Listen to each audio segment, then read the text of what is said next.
There should be more familiars in a D&D world than there are people, if we're looking at the 2024 rules. And that's the argument I intend to make today.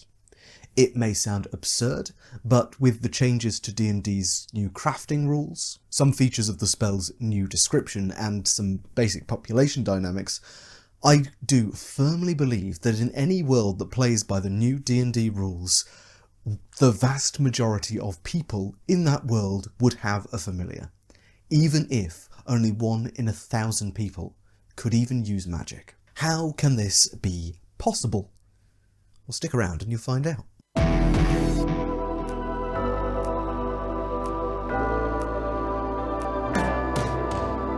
First, I'd like to highlight some changes to how Find Familiar works in D&D 2024. Initially, it's really surprising to see that there's no more restrictions on what can officially be a familiar, as long as it is a beast with a CR challenge rating of 0. Essentially, any beast that provokes basically 0 threat to the average person. The suggested options are bat, cat, frog, hawk, lizard, octopus, owl, rat, raven, spider, and weasel. But some select offerings from the 2024 Monster Manual that also fit this criteria are vultures, deer, and goats, as well as the giant fire beetle.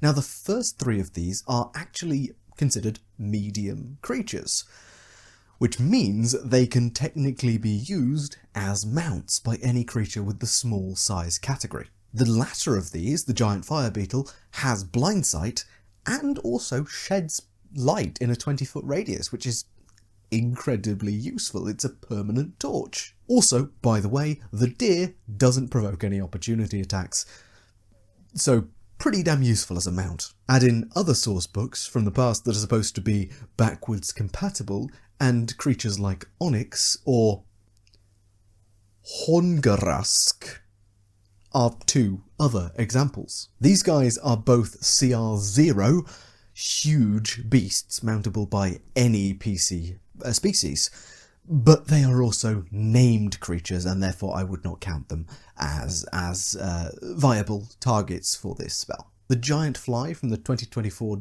Dungeon Master's Guide is also an arguable case, but I would not allow it, seeing as this stat block is tied inextricably to a specific magic item. The giant fly, though, would be amazing if it were allowed. It is a large, flying familiar that is also able to be a mount. But using older source books, the seal is also fair game in the medium size category, meaning that we would arguably have creatures of medium size, the vulture, the seal, and the deer, that are all mountable by smaller creatures, land, sea, and air, all covered by simple familiars. Also, a special shout out for baboons for the ability to have finger and thumb dexterity, which is probably quite useful in doing everyday household tasks. Another big change to Find Familiar is the removal of any downside when you use your familiar's senses as your own. This sharing of senses can be done from any distance, as always, but telepathy and communication is limited to just 100 feet. In the new version of Find Familiar, sharing your familiar's senses doesn't make you lose your own senses, doesn't render you deaf or blind. So familiar users would be very used to seeing or sensing 2 scenes simultaneously. As we'll discuss in more detail later, this would likely revolutionise the concept of perception in society. Otherwise, I'll just go through some rules which are the same, but worth restating. The familiar follows its creator's commands. It cannot attack in combat, but might be able to take the help action, in theory, and it can be temporarily dismissed and resummoned as a magic action, but it disappears completely when it reaches 0 hit points. Spells that can be cast with a range of touch can be cast through a familiar that is yours, as long as it is within 100 feet of you. The issue with getting everyone in the world to have their own familiar is that it's a first level conjuration spell. In your traditional D&D world, very few people can cast those. A familiar is non-transferable. Only the person that casts Find Familiar gets to use the familiar, although they do get to use it in perpetuity without concentration or any further magical talent. So the fact is, to have your own familiar, you must be able to cast Find Familiar. Previously, I have touted the spell-wrought tattoo, the common version, as a solution to this. Although you do need a new needle every time you want to imbue someone with the ability to cast 5 Familiar, which costs 50 gold a pop, and a lot of crafting time. So what we need is an item that allows for the casting of spells by the person attuned to it, an item that can be made with Find Familiar pre-installed, introducing the new version of D&D's brand new Enspelled items. All of these items allow the creature who is attuned to them to cast the spell that is imbued into the item when they are created. All of these Enspelled items allow the attuned user to cast the spell that is put into the item at the moment of its creation. At first glance, the Enspelled staff looks like the way to go. It can cast spells from any school of magic, so no problem getting Find Familiar in there. But there is one caveat: it requires attunement by a spellcaster. This scuppers our dream of passing the item from person to person, from attunement to attunement, with each one using the spell and then passing it to the next. It doesn't work because they need to be able to already cast spells. Enspelled armour is also equally flawed. It can only be imbued with abjuration or illusion magic. But the Enspelled weapon? Well, these certainly can be imbued with conjuration magic. And best of all, there is absolutely no requirement to be a caster to be able to cast the spell when attuned. With 1d6 daily charges, an average of 3 people can gain access to a magic pet every single day, using just one single Enspelled weapon. That works out to roughly 1,000 people a year. You don't need spellcasting ability, there's no skill check to cast the spell. That's just 1,000 people every single year per item able to get their own familiar, granting them a magical, summonable, celestial, fey or infernal spirit that follows their every command, and they communicate telepathically with, and can also share its senses. You want to know what it's like to fly? You want to search through tiny spaces? Coordinate a hunt or a search from multiple perspectives as one person? Scout against incoming armies, spy on an enemy, or keep an eye on a loved one? Send your magic animal familiar and you can. But surely getting your hands on an Enspelled weapon is not easy.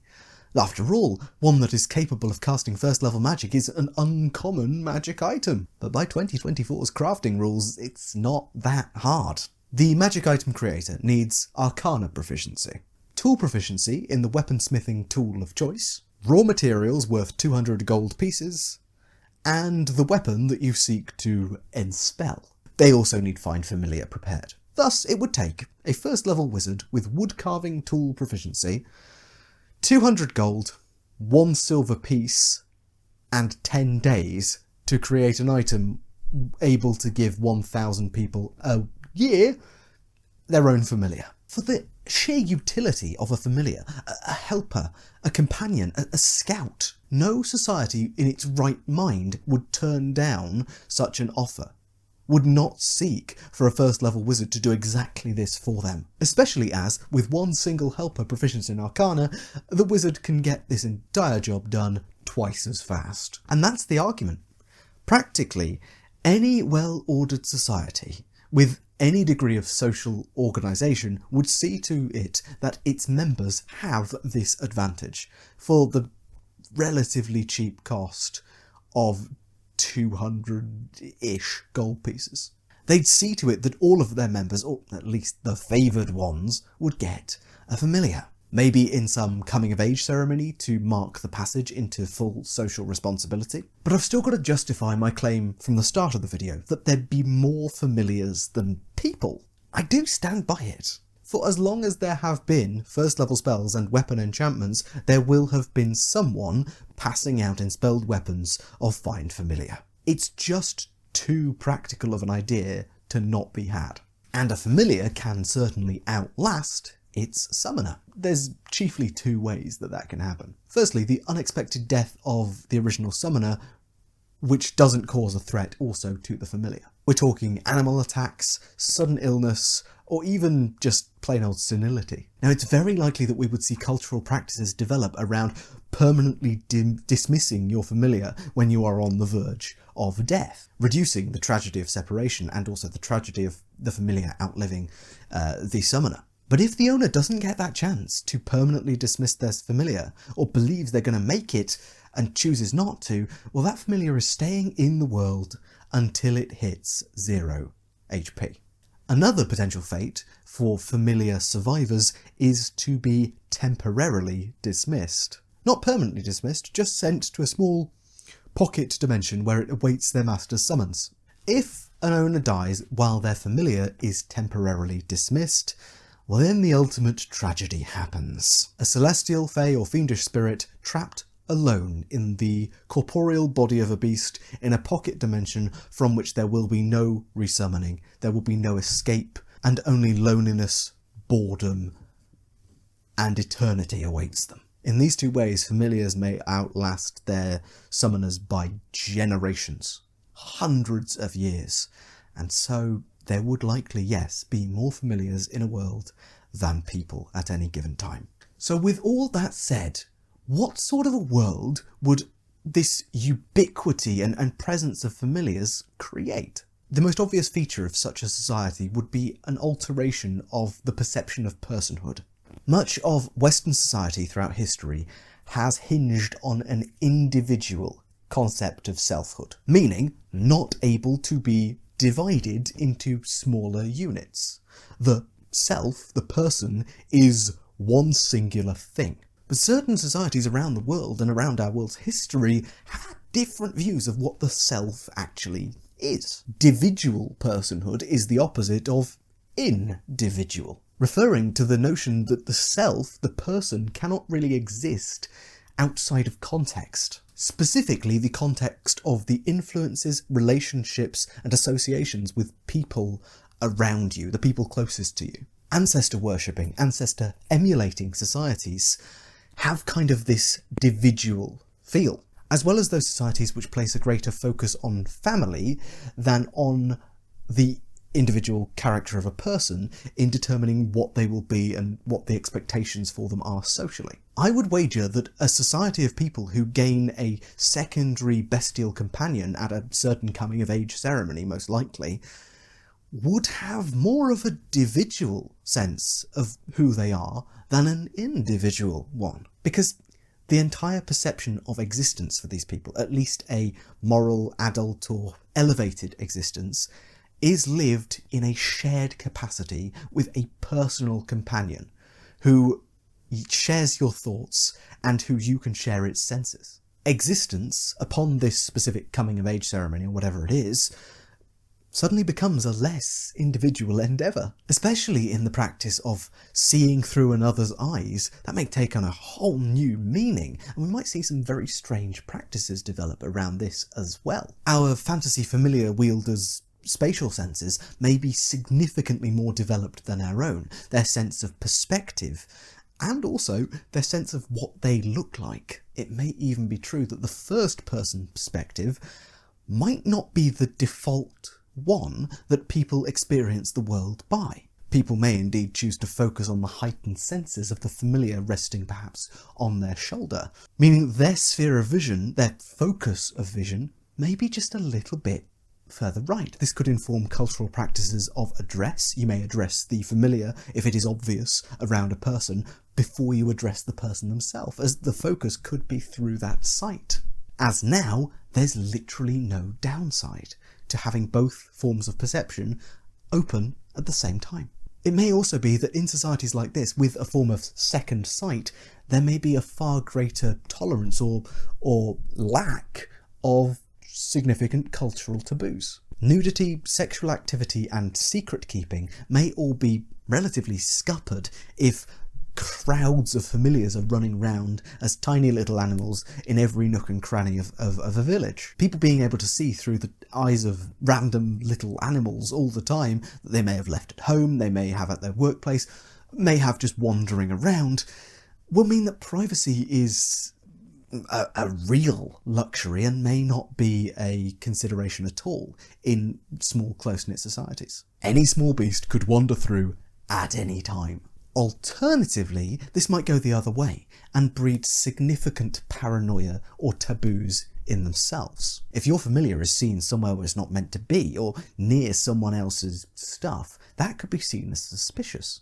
And people may be incredibly vigilant about spotting and sweeping and removing any small creature from their homes. In this vein, clandestine meetings would probably take place in places significantly antithetical to animal life. Not deep in the forest at night, but perhaps in enclosed, heavily scented but barely decorated rooms, so you can see any tiny intruders that may be eavesdropping. Or on a rowing boat, bobbing out at sea, far away from even the most intrepid of rats, although not necessarily far away from an octopus, which is a very interesting familiar choice.